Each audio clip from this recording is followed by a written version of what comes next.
नमस्कार दोस्तों, मैं अनुराग स्वागत करता हूं आपका अपने YouTube चैनल शिक्षा गली में। दोस्तों, आज हम लोग एक नया टॉपिक पढ़ने जा रहे हैं, उत्तोलक, जिसे इंग्लिश में लीवर कहते हैं। हम लोग टॉपिक शुरू करें उससे पहले एक थोड़ा पिछले वीडियो में थोड़ा मिस्टेक हो गया था, उसको ध्यान दीजिएगा। यहाँ पे हमने जैसे घर्षण जब पढ़ा रहे थे हम, तो इसमें थोड़ा टंग ट्विस्ट हो गया था और मैंने ये द्रव की जगह ठोस और ठोस की जगह द्रव बोल दिया था। तो हालांकि मैं लिखा उसमें सही हूँ, लेकिन बोलने में थोड़ा इधर उधर हो गया है। इस चीज को थोड़ा ध्यान रखिएगा और करेक्ट कर लीजिएगा, ठीक है। आइए चलते हैं हम अपने टॉपिक पे। आज उत्तोलक क्या है, उत्तोलक एंड लीवर। सबसे पहले तो बता देना चाहते हैं, ये बहुत ही इंपॉर्टेंट टॉपिक है और लगभग लगभग चाहे छोटा से छोटा एग्जाम हो या बड़ा से बड़ा एग्जाम हो, सभी के लिए बहुत इंपॉर्टेंट है। तो इसलिए इसको पढ़ना बहुत ही जरूरी है, समझिए।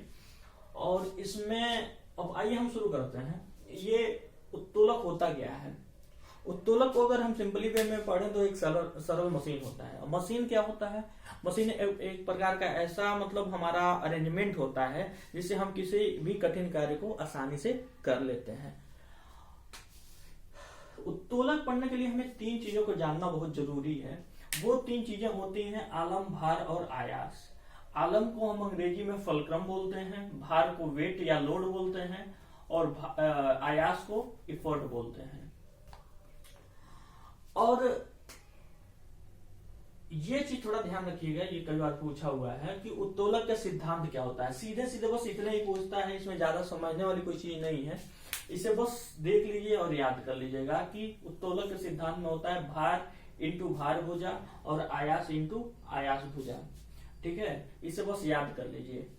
और बाकी हम इसमें एक चीज देखेंगे, जैसे घर्षण हमने पढ़ा था, घर्षण तीन प्रकार का होता है।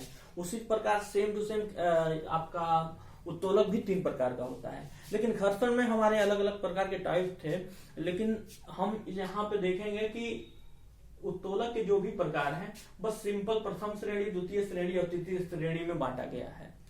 अब इसमें हम बांटे कैसे हैं, ये भी बहुत इंटरेस्टिंग है।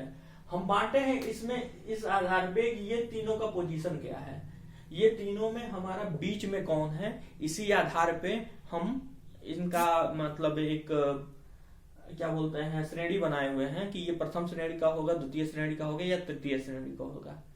अब आइए हम देखते हैं कि ये कैसे हैं, इनके बारे में थोड़ा जानते हैं। जैसे प्रथम श्रेणी का उत्तोलक क्या होता है? प्रथम श्रेणी का उत्तोलक में क्या होता है, बीच में आलम्ब होता है, ठीक है।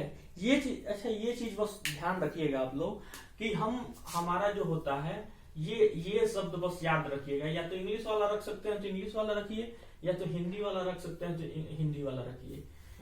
बस इतने याद रखेंगे तो आपको ये समझने में आसानी हो जाएगी कौन सा उत्तोलक है।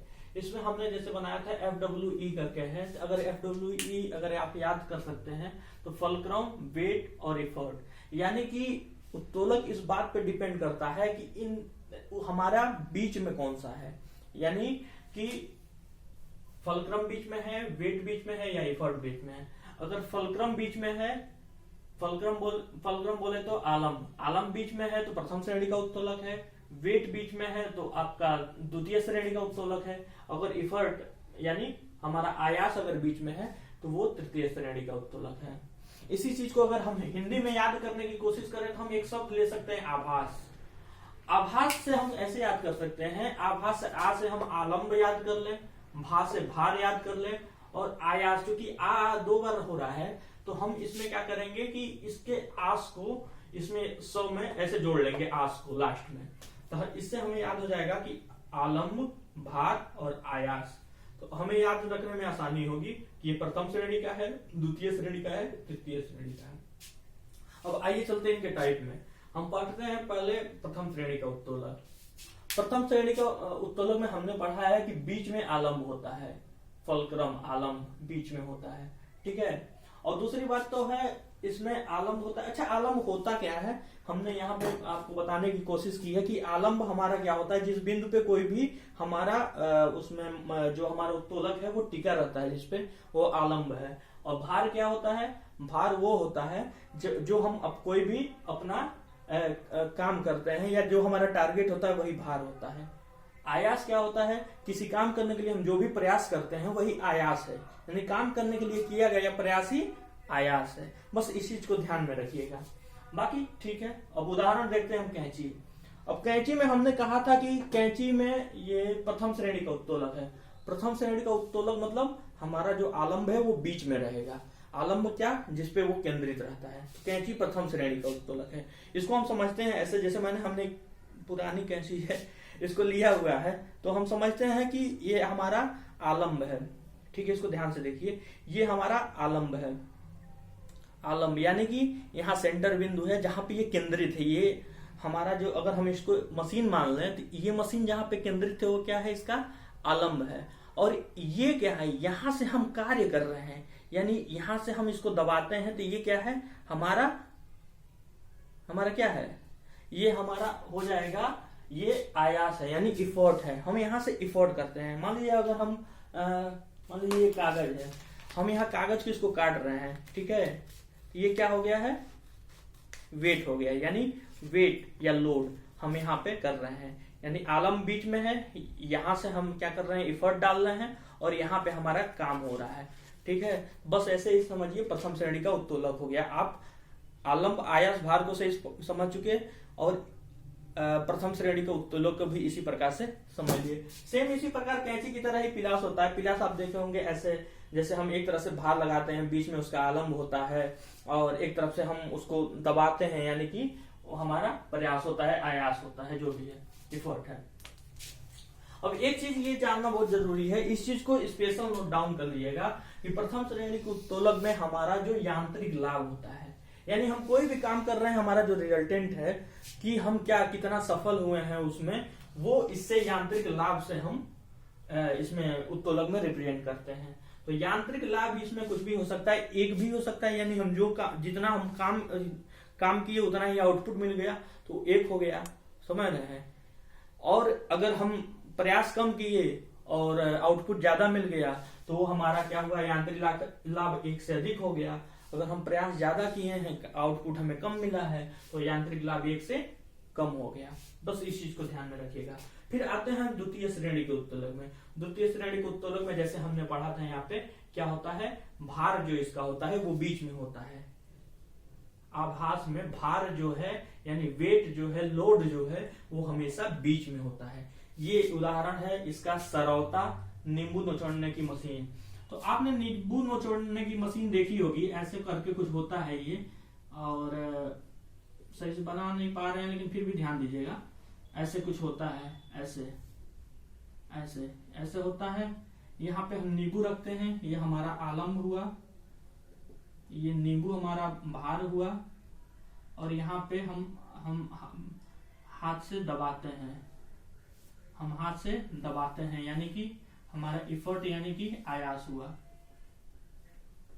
हमारा आयास हुआ। यानी कि आलंब एक कोने पे है, बीच में भार है, बीच में भार है। तो क्या है? बीच में भार है तो क्या है? द्वितीय श्रेणी का उत्तोलक है। हम एक तरफ से आयास यानी प्रयास करते हैं, इफर्ट लगाते हैं, हमारा आलंब एक तरफ है। तो नींबू निचोड़ने की मशीन किसमें आ जाएगी? आपका द्वितीय प्रकार के उत्तोलक में। इसी प्रकार सेम टू सेम आपका सरौता होता है, या अगर आप यूपी बिहार में जनरली रहते होंगे तो एक देखे होंगे, ये तंबाकू काटने वाली जो मशीन आती है, उसमें एक तरफ आलम रहता है, बीच में तंबाकू डालते हैं, तीसरी तरफ से हम इधर से काटते हैं। इस बात को ध्यान रखिएगा। और इसमें ये चीज बहुत इंपॉर्टेंट है कि इसका यांत्रिक लाभ हमेशा एक से अधिक होता है, यानी कि हम कम एफर्ट करते हैं और ज्यादा गेंद पाते हैं, यानी कम प्रयास करते हैं, सफलता अधिक मिलती है। किसमें? द्वितीय प्रकार के उत्तोलक में। अब आइए इसी तरह हम जानते हैं तृतीय प्रकार का उत्तोलक क्या होता है। तृतीय प्रकार का उत्तोलक यानी आभास, यानी आयास। आयास हमारा क्या होता है? बीच में। पूरा खेल इसमें यही है कि इसमें आलंब, भार और आयास में कौन बीच में रह रहा है, उसी तरह से हम उत्तोलक को परिभाषित करते हैं कि कौन से प्रकार का उत्तोलक है। तो बीच में क्या है? हमारा आयास। आयास यहाँ पे देखिए, आभास में हमारा आस लास्ट में आ रहा है, यानी बीच में आयास। किसमें? तृतीय प्रकार के उत्तोलक में। और उदाहरण क्या लेते हैं हम? चिमटा। और चिमटा मैं दिखाता हूँ, लाया हूँ आपके लिए चिमटा भी, थोड़ा साफ नहीं है लेकिन फिर भी समझते हैं। और चिमटा में हमें क्या है, बीच में आयास, यानी कि ये देखिए आलम्ब इनका एक साइड में है, रोटी यहां से हम पकड़ते हैं और हम क्या लगा रहे हैं, अपना इफोर्ट जो लगा रहे हैं, आयास जो मेरा है वो बीच में लगा रहे हैं। हमें हमेशा यहाँ ऐसे पकड़ते हैं, यानी कि चिमटे को हम ऐसे पकड़ते हैं, यानी आलम्ब हुआ, भार हमारे, मान लीजिए ये रोटी है, अगर ये रोटी है तो हम यहां से कर रहे हैं और बीच में क्या हम अपना लगाते हैं, आयास, यानी भार, सॉरी आयास मतलब इफोर्ट, यानी कि प्रयास, हमारा जो प्रयास है वही हमारा आयास है। तो हम ऐसे रोटी को हम पकड़ते हैं और ऐसे चिमटे को देख के आप समझ सकते हैं आसानी से।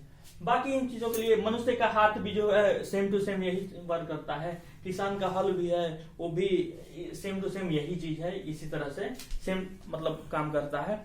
बस इस चीज को समझिए और ये चीज जरूर ध्यान दीजिएगा, यांत्रिक लागत इनका सदैव 1 से कम होता है। और एट लास्ट सबसे अंतिम में मैं एक चीज बता रहा हूं, इसमें ये पूछता है कि अगर हम ऐसे भी क्वेश्चन पूछता है कि मतलब सबसे बेहतरीन या सबसे अच्छा उत्तोलक किसे मान सकते हैं, तो सबसे अच्छा उत्तोलक हम किसे मान सकते हैं, द्वितीय श्रेणी का उत्तोलक। क्यों?